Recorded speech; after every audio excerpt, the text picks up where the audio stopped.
guys, welcome back to our channel. It's Liv. And it's D. We're Bem Gang. Please don't. Please. Go for it. Right now we're going to be reacting to a video entitled Frank Ocean Musical Identity. If you're new to our channel, make sure you like, share, comment. Most importantly, subscribe. Okay, let's check out the video. Frank Ocean. Don't you like Frank Ocean? I love Frank Ocean. Sorry, Do guys. you? My lips are super dry. Alright, here we go. Okay. Nah, I'm good. You don't want to see it.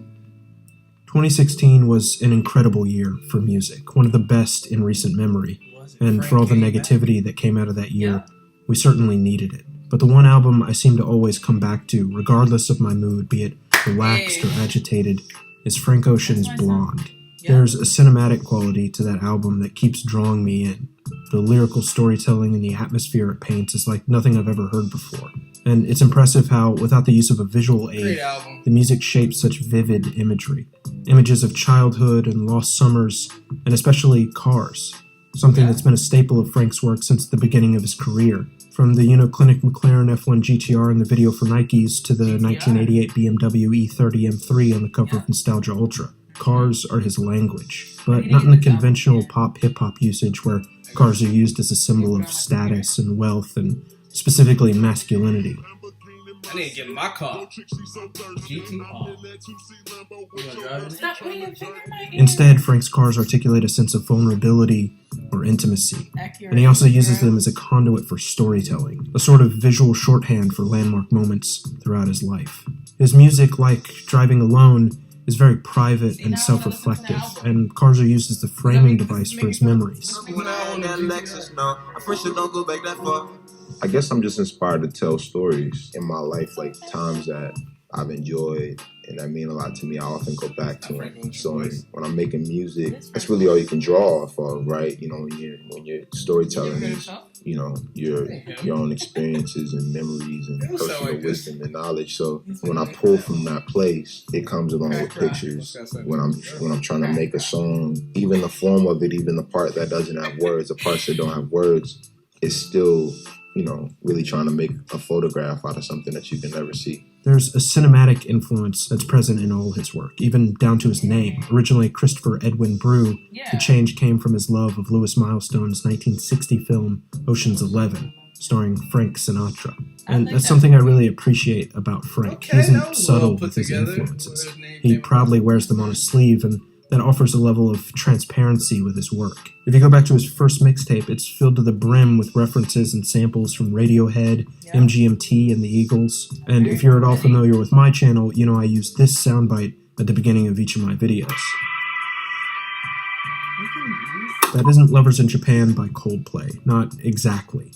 It's actually the intro track Street Fighter, which samples Lovers in Japan. And I use it to set a mood of comfort and nostalgia for my videos, the same way Frank does for the album, hence the name Nostalgia Ultra. People think of Frank as this enigmatic figure, mysterious and hidden from the world, because he has a practically non-existent social media presence. And that's hard to come by in our fame-obsessed culture. But the reason I feel a closer emotional understanding of his work than most other artists is because of its personal depth and restraint. When every moment of celebrity is shared on social media, it loses a lot of the allure of storytelling. Your heartbreaking ballad about a lost love is a lot less heartbreaking when it's trending, or when it was ghostwritten. Frank disappeared for 4 years between projects to actually live a life before telling us about it. And with Blonde, his adventures cruising the suburbs of Tokyo in RWB Porsches and throwing parties around England are all felt in the album. Frank takes you on a journey through his mind, the whole time keeping you as close as the passenger seat. And I think he said it best in his interview with GQ. He, as a writer and as a creator, is giving you his experiences. Music is just a communication of identity. And Frank's lyrics act as a sort of inner monologue, fragmented memories triggered by different melodic shifts, and even if we don't know the reference for those memories, the atmosphere of the music shapes the context. And without speaking explicitly to movements or political stances, Frank is able to make small, introspective observations that are just as powerful as bold statements.